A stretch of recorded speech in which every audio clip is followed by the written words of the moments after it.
Olá, sejam bem-vindos ao nosso espaço sobre reflexões dos desafios da liderança para o fortalecimento dessas competências. A liderança é um exercício de influência na busca por melhores resultados. Então, não é só influenciar, não é só resultados, é um foco em com pessoas, né? Junto com as pessoas, promover mudanças significativas que fortaleçam nossos negócios, que fortaleçam nossas organizações, que construam uma sociedade melhor. Por esse exercício livre de influência, por essa busca de objetivos compartilhados, um propósito. E aí, para isso, não tem uma fórmula mágica. Não tem passos que vão te garantir ser um ótimo líder, uma ótima líder. Não existe isso. E aí é importante o cultivo de uma natureza reflexiva. Então aqui a gente vai buscar hoje trazer alguns fatos atuais que chamaram nossa atenção aí nesse feriado, nesse início dessa semana, e a gente vai trazer o impacto disso para os nossos negócios. Reflexões que são essenciais você fazer como líder. Você às vezes comentar dentro do seu negócio, trazer essas reflexões para a sua equipe, para que as pessoas tenham consciência das escolhas que fazem. É muito fácil a gente levar a vida, a gente deixar a vida nos levar. Não é assim até a música, né? Deixa a vida me levar. O problema é que é verdade, a vida tem um fluxo e ela vai nos levar. O tempo passa, as pessoas interferem, as pessoas demandam e a vida vai nos levando. Se a gente quiser, e a gente sabe disso, comenta sobre o piloto automático fazendo as coisas sem nem pensar a respeito delas. O problema é que se ela está nos levando e a gente não está pensando sobre isso, a vida pode nos levar para um lugar que depois a gente não gosta. A gente liderando uma equipe, às vezes você lidera a sua secretária num consultório médico. Às vezes você lidera uma pequena equipe num salão de beleza. Às vezes você lidera uma equipe grande com professores, funcionários, dentro de uma escola pública. Enfim, são muitas as arenas, os espaços em que a liderança é demandada. Em todos eles, você está no piloto automático, você não refletir sobre o seu cotidiano, é um incrível risco e uma enorme perda de oportunidade. Então vamos lá, vamos junto. Aqui a gente vai conversar um pouco sobre alguns fatos que chamaram nossa atenção nessa semana. Essa imagem aqui já nos traz um pouco esse olhar da liderança. A liderança, antes de mais nada, se ela não é andar no piloto automático, ela é ser diferente. Ela é questionar.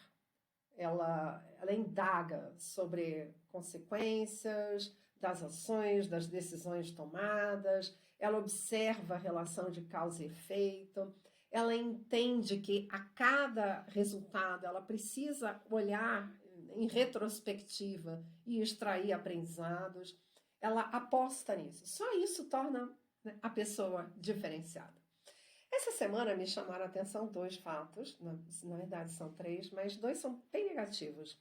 Uma grande apreensão de drogas no Rio de Janeiro, né, e a soltura, foram uma das maiores apreensões de cocaína no Rio de Janeiro, 700 quilos quase, e a soltura de um dos chefes do PCC, pelo STJ. E também um outro elemento que nos chamou a atenção, então esse aqui bem dentro da nossa cultura, e foi uma história de Djokovic, que ganhou mais um prêmio essa semana e se tornou o recordista do Grande Slam. Então vamos falar um pouco sobre isso, dentro do contexto, trazendo esses assuntos para o cotidiano. Que aprendizados, que impacto que isso aqui tem quando a gente está falando dos nossos negócios, da nossa equipe. Às vezes eu trabalho numa agência reguladora. O que eu consigo extrair de aprendizado olhando para essas situações? Então, vamos juntas. Aqui a gente vai ver quando o peso da omissão, né? A grande apreensão de drogas foi feita em mangas. A droga estava empacotada como manga, mas não eram mangas, né? O criminoso acabou sendo solto pelo STF, assim como um dos chefes do PCC, um dos maiores chefes, é liberado por um ministro do STJ.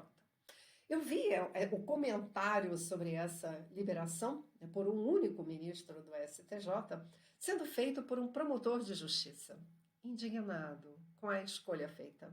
Então, assim, há um grande esforço, né, de vários elementos dentro do Poder Judiciário e, de repente, uma figura dessa magnitude, é solto.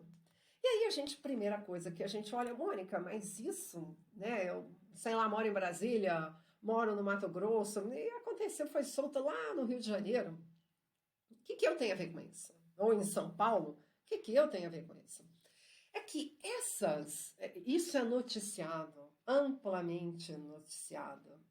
E não é só, a gente está aqui trazendo das circunstâncias icônicas, mas há um índice que mede a justiça em mais de 170, 180 países. Nosso país, o Brasil, tem uma justiça muito mal avaliada, pouco transparente, e a transparência ainda é até um quesito que ela está mais ou menos alta, mas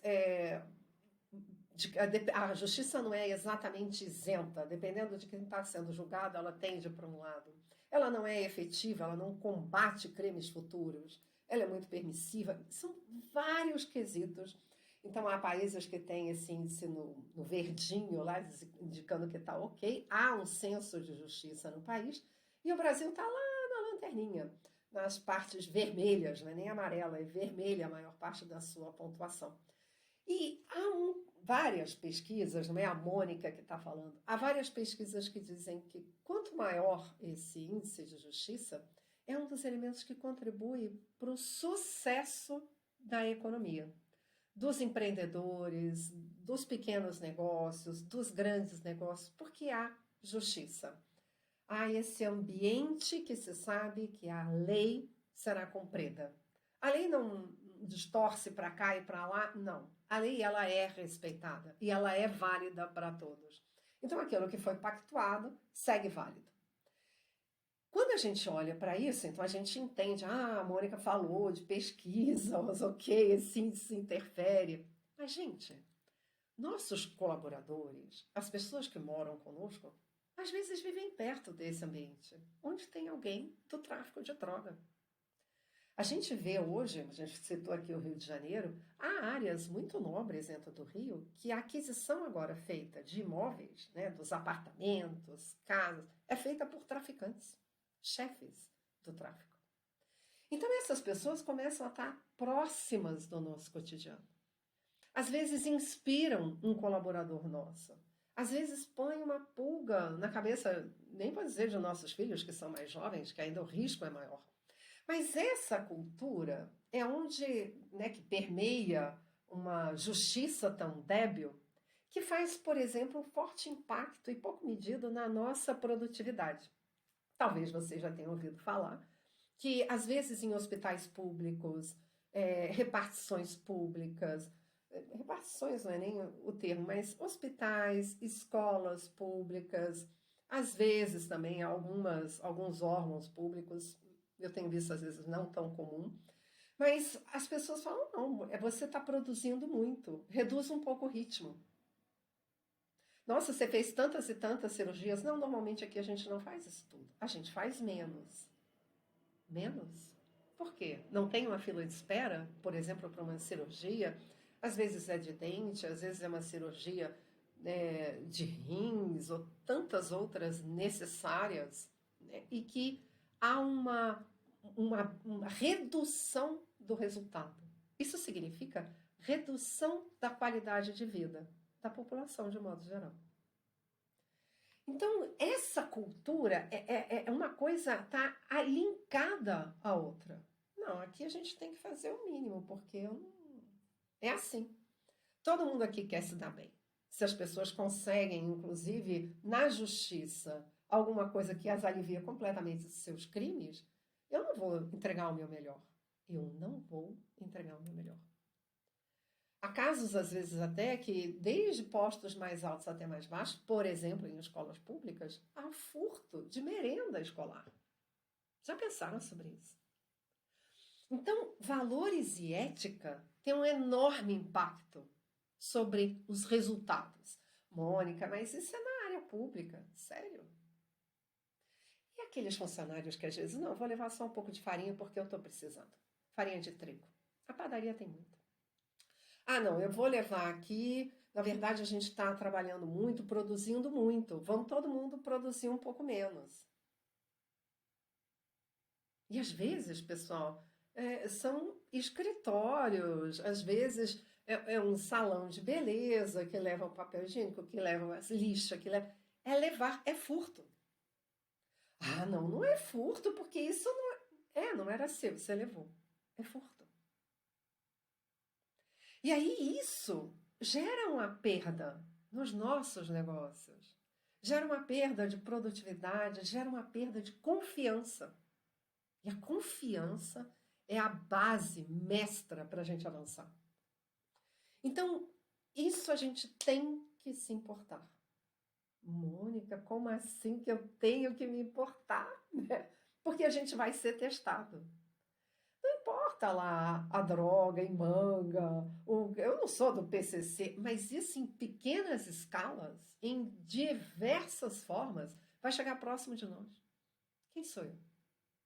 Eu vou ser aquele mais amigo e aí eu não vou cobrar tanto resultado. Não, a gente é amigo, hoje ele não está tão bem, ele vai fazer, né, o que ele tem que fazer, a parte dele de entrega, né, de qualquer jeito. Muitas vezes eu conduzo treinamento em equipes. E aí, eu vou deixar que a pessoa não entregue o seu melhor? Não, ele é meu amigo, está no mau dia, deixa para lá. Ou eu não, eu quero o resultado, não me importa, eu estou aqui, eu que estou como líder. Quem sou eu? Esse quem sou eu vai ser testado. E aí, tem aqui dois extremos, né? Você pode ter um ataque de nervos, beirando o assédio moral, e cobrar e achar um absurdo, e até a equipe ficar meio assim, nossa, mas era só um detalhe, foi só um rolo de papel higiênico que foi roubado, foi algumas xícaras de farinha. Não, as pessoas só estavam querendo trabalhar um pouco menos nesse intervalo, não é sempre. Ou você pode falar, ah, não, deixa pra lá.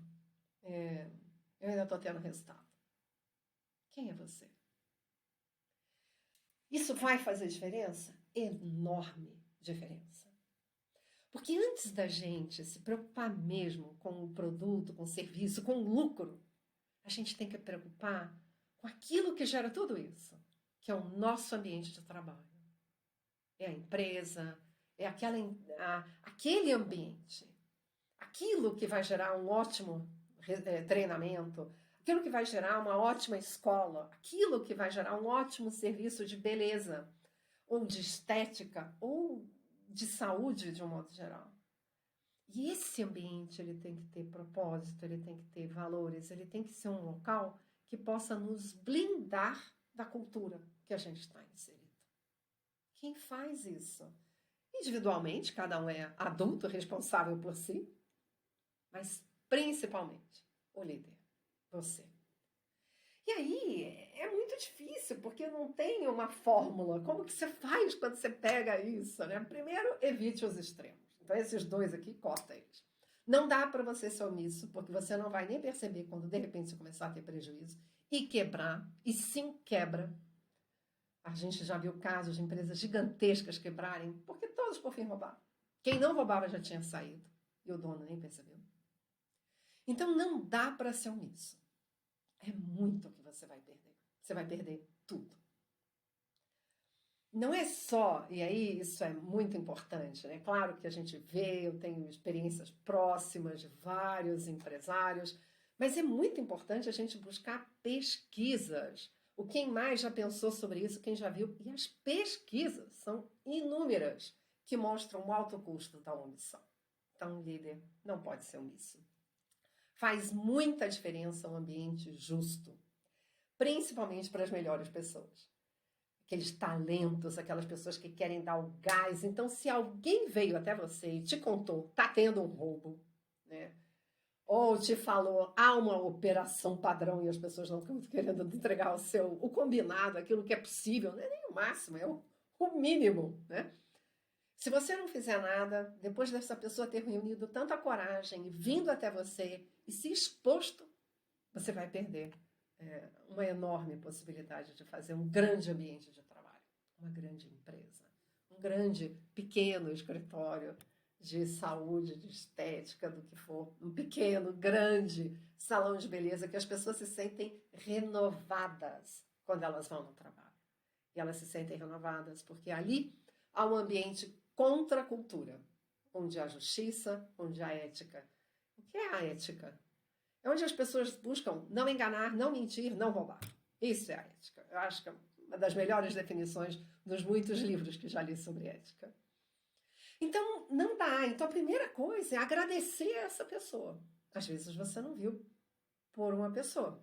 Foi por um sistema de filmagem, foi de uma outra forma que você mesmo descobriu. Ou você mesmo viu alguma coisa, ou escutou alguma coisa. Então, primeiro, olhe para si. Agradeça. É uma oportunidade de fazer uma mudança. Então, se foi alguém, agradeça essa pessoa pela coragem, pela confiança em você, né? Agradeça. E diga que você vai resolver aquilo. É claro que muitas vezes até a gente nem tem condição, ainda mais num pequeno negócio, de mandar embora rapidamente a pessoa. Às vezes não é possível. Então você só vai buscar monitorar e reduzir riscos, custos em relação àquela pessoa. Depois, sim, em relação a ela, provavelmente o melhor caminho é a demissão. Pode ser que você tenha uma relação muito antiga, foi um momento, você vai mostrar para ela, às vezes, trechos de uma filmagem e vai querer escutá-la. Pode ser. Então, depende muito, tá vendo quantos fatores? A história anterior em relação a essa pessoa, quem é essa pessoa em relação a resultados, mas toda vez que alguém tem grandes resultados e não tem valor, ali é um ponto de sofrimento. E, infelizmente, infelizmente, o resultado. Mas essa profissional é uma psiquiatra, salvo engano, o nome é Ana Beatriz, e ela comenta, traz alguns dados de pesquisa. Em cada 4 pessoas tem algum tipo de psicopatia. E a psicopatia começa, às vezes, por pequenas mentiras. Né? Algumas coisas que é para enganar o outro. É possível ter uma mudança? Sim, nem todas elas são graves, são intensas. Mas a gente não muda ninguém. Então a primeira coisa é saber se o outro quer mudar. E isso, se você achar que o histórico dele tem a ver com essa possibilidade. Se não, o cuidado é um caminho mais cordial possível para a demissão. E aí uma conversa que não entregue quem te trouxe a informação, mas com toda a equipe. Reforçando a importância da ética, reforçando a importância da justiça, de um ambiente de aprendizagem, de um ambiente onde as pessoas possam ser felizes, comprometidas e ter excelência. Porque em qualquer ambiente, quando a gente cultiva esses valores, rapidamente ou a gente cresce ali, tem melhores resultados ali, ou outras oportunidades melhores irão surgir. Porque estamos cultivando as boas competências, os bons conhecimentos, habilidades e atitudes. Bem, aqui tem, né, a fala do promotor de justiça de São Paulo totalmente desolado. Está aí o STF anulando a apreensão, nem sei se vão devolver a droga, né? Seria o cúmulo. Mas o impacto disso na nossa sociedade, a dor que isso causa, o quanto que fragiliza, esse tipo de situação impacta inclusive em nossa taxa de juros. Sabe? Tem várias pesquisas que mostram que a taxa de juros em países onde há maior confiança, menor corrupção, mais força da lei, é mais baixa, naturalmente. Porque a taxa de juros, uma das coisas que compõe, um dos elementos que compõe, é a crença se aquela pessoa vai me pagar ou não. E num ambiente onde é muito possível você não pagar e não ser cobrado por isso, onde a lei não vale, a taxa de juros tende a ser maior. Então, se um dos aspectos do Estado é a justiça, o poder judiciário, o outro é o poder executivo. Mas se o poder judiciário já tem esse padrão de comportamento, como que eu posso esperar maior credibilidade do poder executivo? Difícil. Aquela nação é uma nação fraca em termos de quesitos que levam a um bom mercado de investimento. Só isso já é suficiente para nos penalizar como nação quando a gente pensa taxa de juros, né? Então, o mercado leva em conta todos esses fatores. As pessoas talentosas querem um lugar diferenciado para entregar seu potencial. E aqui eu nem estou falando de supergraduadas, com mestrado, doutorado, não. Talentosa é aquela pessoa comprometida, é aquela pessoa que quer aprender, aquela pessoa que quer inovar, aquela pessoa que naturalmente pensa sobre o seu espaço de trabalho para trazer melhorias. Aquela pessoa que não se incomoda em ficar um pouco a mais porque é tão bom estar ali. Ela quer estar num local onde é tão bom estar ali. Justiça e propósito seguem como importantes mobilizadores humanos. Isso nem é a Mônica que está falando. Tem pesquisas, pessoal, que foi feito assim com mais de 70 empresas, diferentes segmentos. O que leva um negócio a durar muito tempo? Principalmente quando eles têm esses dois elementos muito fortes. Através de seus valores, eles buscam construir um ambiente justo e eles têm um propósito de servir não só seus clientes, mas também a esse pessoal dentro. As pessoas que trabalham ali, que passam melhores horas do seu dia ali dentro. E o papel do líder é olhar para esse espaço. É muito diferente quando você entra numa panificadora, num salão de beleza, e tem lá, nessa época do ano, enfeites sobre festa junina, ou dia dos namorados, ou quando é Natal ou Páscoa. Por quê? Por que a gente sente que é diferente? Porque a gente sente cuidado. Tem alguém ali que está olhando para aquele ambiente. É claro que vai impactar a gente, cliente, mas antes desse impacto, tem um impacto nas pessoas que estão ali. Porque alguém olha para aquele local, porque quer aquele local diferenciado, acolhedor, há um cuidado, há uma atenção. Onde tem a nossa atenção, há crescimento. Valores têm um peso maior do que recompensa em dinheiro. São inúmeras as pesquisas que falam que depois que a gente... Dinheiro, então, não é importante. Claro que é. Você precisa de um local para morar, você precisa de dinheiro para garantir um pouco da sua saúde, da sua segurança. Mas depois de um patamar, e não é tão elevado assim, as pessoas querem, e às vezes elas nem querem uma coisa ou a outra. Elas querem uma coisa e a outra. Eu quero um local para trabalhar, eu quero segurança, eu quero saúde, mas eu quero um ambiente justo. Eu quero um ambiente que eu não vá me sentir que daqui a pouco eu vou ser passada para trás. Então eu quero estar num ambiente comprometido com o servir, com aprender, com crescer, mas que seja justo. Eu me dedico mais, eu sou reconhecida. Quantas vezes a gente vê que as pessoas que se dedicam mais, às vezes até recebem mais trabalho. Porque o líder ou a líder não tem nem coragem de falar, não, pera ainda, fulano está carregando aqui o piano nas costas e o outro não. Começa com esse olhar para dentro da gente. Eu vou aceitar, eu vou pactuar com esse tipo de injustiça.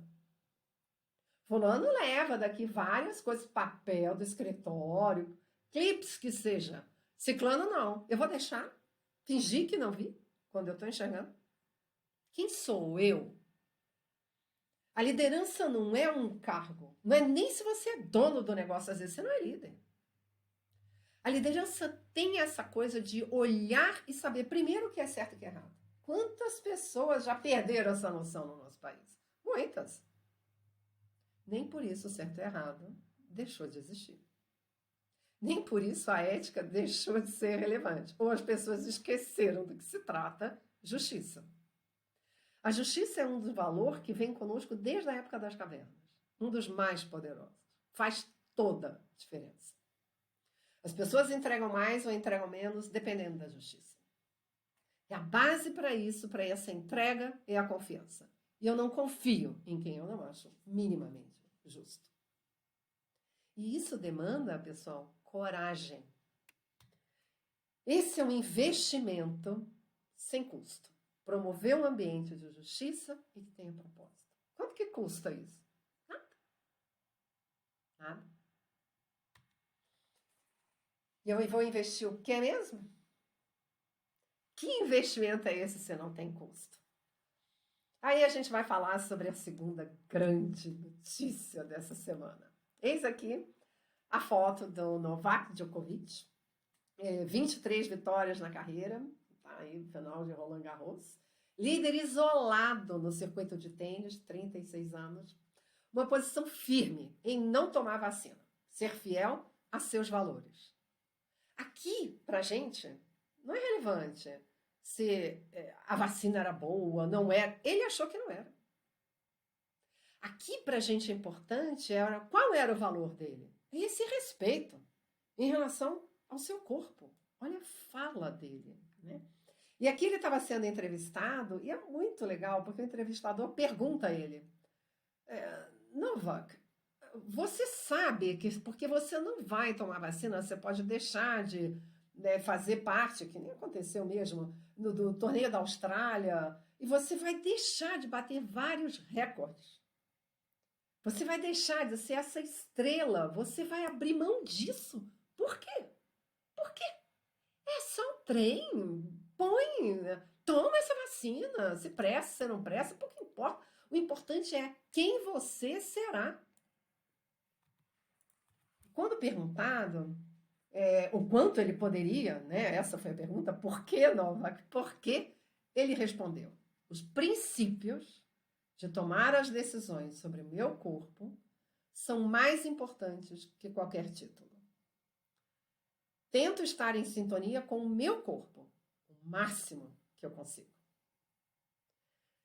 Aqui é muito legal a gente lembrar da origem de Djokovic, que vem da Europa Oriental. Anos ele cresceu dentro de um regime totalitário, que a sua liberdade de escolha era completamente ignorada. Ele viu, né, essa ruína da União Soviética e ele teve a chance de observar a força, a importância da liberdade, né, da justiça, dessa escolha. Quem sou eu? Eu sou aquele que decide com base nos meus valores, nos meus princípios. E muito mais do que torneio, o torneio vem, o torneio vão, hoje vão falar muito de mim, hoje eu tenho muitos resultados, meu produto é bom, meu serviço vende. É isso que a gente tem que trazer para a nossa realidade. Mas todo incrível produto um dia passa. A tecnologia avança, ele se torna obsoleto, todo grande jogador vai acabar, vai ser esquecido. Quantos lembram do John Borg, mesmo do nosso? As coisas passam, mas eu não passo comigo. E aquilo que nos faz dignos, que nos faz olhar para trás e falar, valeu a jornada, é exatamente essa sintonia com os nossos valores e princípios. Então, qual é o investimento? O investimento demandado é essa consciência o tempo inteiro. É sair do piloto automático. Várias vezes, talvez, Djokovic já tenha traído a si mesmo. E ele viu que, cara, não vale a pena. Eu não quero. Ninguém mais vai decidir por mim. O que entra no meu corpo, o que sai do meu corpo. Eu não vou seguir a maré. Eu vou ser aquele guarda-chuva amarelo, no meio de tudo cinza. Eu vou ser aquele que pensa por si mesmo. E qualquer coisa que queiram me mandar, me descer, eu não vou aceitar. Eu quero ter a minha liberdade. Eu quero pensar conforme os meus valores. E eu vou tomar as minhas decisões conforme os meus valores. Há uma blindagem em relação à cultura. Havia a cultura e foi muito forte, que tem que vacinar, que tem que... Pô, mas as vacinas são experimentais, são isso, são aquilo. Eu não posso seguir um fluxo. Liderar é exatamente chamar para si a responsabilidade pela consciência e reflexão sobre suas escolhas. E permitir que o outro tenha esse espaço. Então, até quando a gente vai demitir, não estou achando abominável aquela pessoa. Não. Ela tem que seguir o caminho dela para conseguir fazer as escolhas melhores para ela. Há um respeito, mesmo nesse momento extremo, de uma demissão, de um rompimento de uma relação. Mas há respeito pelo espaço de aprendizagem, de vida do outro. Não está no momento dele. Ah, mas como assim todo mundo tem que querer ser justo, ter propósito? Não, nem todo mundo. Isso é uma coisa feita por uma escolha pessoal, um momento de vida pessoal. E que talvez vai levar a vida toda e muitos nem vão chegar nesse momento. Mas como líder, é você primeiro dar esse passo. Não querer que o outro dê. É você dar. A diferença aqui de valores, de consciência entre o entrevistado e o entrevistador é gigantesca. Ele nem entende o que passa pela cabeça do Djokovic. E o Djokovic fala, não, valores para mim, a minha ética é fundamental. Não vale conquistar o resultado de qualquer forma. tem que ser de acordo com os meus princípios. Senão eu até abro mão do resultado. Valores só têm eficácia quando eles têm essa força. Moldam nossos comportamentos. Você teve a sorte de conhecer alguém assim? Eu nunca vi tantos comentários na internet, força, de um líder, de um exemplo, né, que molda. Já vi relato de inúmeros, mas foram inúmeros gestores, diretores, reitores, que citam pessoas com essa firmeza de caráter, que foram leais a seus valores, que foram fiéis a seus princípios. Isso nos inspira, a todos nós. Tem preço? Não, tem um custo. Mas tem uma grande dose de coragem para fazer isso, né? De firmeza para seguir fiel a seus princípios e valores. Então, qual que é o chamado do líder? Aqui a gente tem a imagem de uma bússola. Einstein falava: o homem que considera a própria existência desprovida de sentido, não só é infeliz, como também dificilmente consegue adaptar-se à vida. E aqui há vários desafios, né? Porque ninguém vai bater na nossa porta e vai falar assim: olha, o sentido da sua existência é esse. Não vai acontecer. Então, uma das nossas buscas exatamente é dar sentido à nossa vida. O que eu espero desse ambiente de trabalho que eu estou construindo? Às vezes a empresa é minha. O que eu quero aqui? Que propósito eu quero para isso?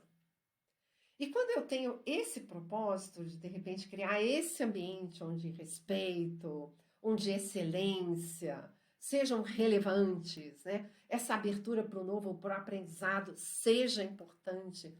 Eu quero que esse espaço, a minha empresa, respire isso. Às vezes eu quero, né, através da minha clínica de estética, do meu salão, da minha mecânica, que as pessoas experimentem qualidade, excelência. Isso vai mudar completamente o aspecto do meu negócio. Vai mudar as pessoas que eu vou querer contratar para estar ali. Porque elas vão ter que estar respirando isso. Ah, significa que se eu tenho isso, nenhum problema vai acontecer? Não. Pessoal, tem inúmeros assim, casos de empresas que quase quebraram, que quase tiveram que vender, que várias vezes. E quanto mais longeva uma empresa, como uma Walt Disney, como uma Todeskine aqui no Brasil. São vários os exemplos. Um grupo Pão de Açúcar. Que história longa, que história de desafios. Algumas vezes quase quebrar. Reformular tudo, voltar tudo. Mas aqui é o cerne, o coração para a mudança. Essa ideia de propósito, que faz com que seja possível se adaptar. Porque o mercado é caracterizado, e quanto mais livre é o mercado, maior a característica das empresas terem que se reinventar. Algo que se chama destruição criativa. Isso é muito intenso, e se eu não tenho forte essa ideia de sentido, de propósito, é mais difícil eu conseguir fazer esse movimento de adaptação. Ele demanda muita coragem, muita persistência. A existência, não só ela é intencional, como também ela é transcendente. Isso é muito importante a gente lembrar, porque a transcendência é que faz aquele pensamento que a gente foi construindo, né, com o Djokovic. Ela é além de mim. No fim, sobra eu e eu. E não pode ser só aqui. Né? Se nada se cria, nada se perde, tudo se transforma. Eu vou me transformar. Eu vou transcender. Mas eu vou comigo. Quem é esse eu que eu estou levando? Há valor nisso? Há princípios nisso? A autotranscendência constitui a essência da existência. Também quando a gente tem esse pensamento de autotranscendência, de eu ir além de mim mesmo, a cada momento, até que realmente, né, aqui a respiração se extinga, faz com que eu vá me refinando me tornando mais ainda fiel aos meus princípios, fortalecendo essa conexão, não só com o corpo, mas com aquilo que habita esse corpo. Então, esse é o pensamento. É aqui que a gente tem que estar continuamente, né, olhando para isso. E no nosso país, isso é muito mais importante. Porque nossa cultura, de modo geral, é bastante tóxica. E aí, quando a gente pensa sobre isso, a gente cria um ambiente que passa a se tornar um verdadeiro oásis. A gente passa a atrair as pessoas mais comprometidas, mais éticas, mais justas, que querem fazer a sua melhor entrega, que querem se adaptar melhor à vida. E elas sentem feliz por estar ali. Eu já vi organizações que havia um departamento assim. Todo mundo, por fim, queria ir para lá. E não porque o chefe era mais bonzinho, de jeito nenhum. Muitas vezes cobrava resultado, mas era justo. Justo. E as pessoas... Eu já vi isso acontecer em área privada e em empresa pública. Nos dois. Não era nem empresa, era uma agência pública. E já vi em empresa privada. As pessoas quererem estar ali, acharem bom. Não é porque elas não iriam ser cobradas, vão ser cobradas. O resultado é fundamental.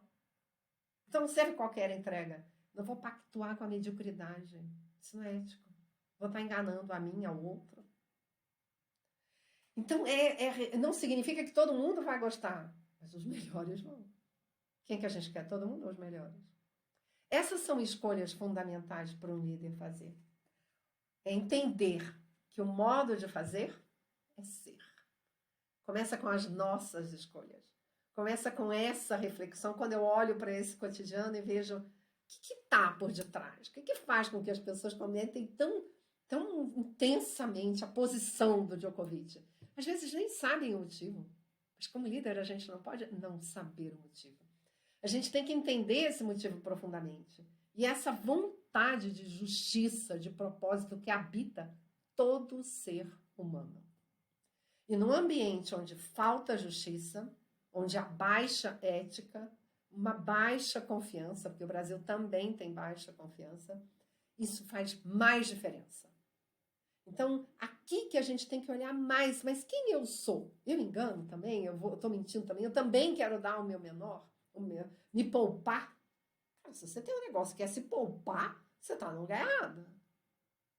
Talvez a gente está na vida errada. Então, eu tenho que olhar para isso aqui e falar, não, eu vou ter um tempo grande de descanso eterno. Mas agora eu quero dar o meu melhor. O que mais eu posso tirar da vida? Se eu só tiro o que dou, eu tenho que dar o meu melhor para colher esse melhor. É isso, espero que tenham gostado. Aí deixem as reflexões, o que gerou ver Djokovic, que dor que nos causa a nossa justiça, né? Como que a gente pode melhorar isso no nosso pequeno micromundo, né? A gente olhando o país é grande, mas nós temos uma interferência grande nesse nosso micro espaço de atuação. Espero que tenham gostado. Até a próxima.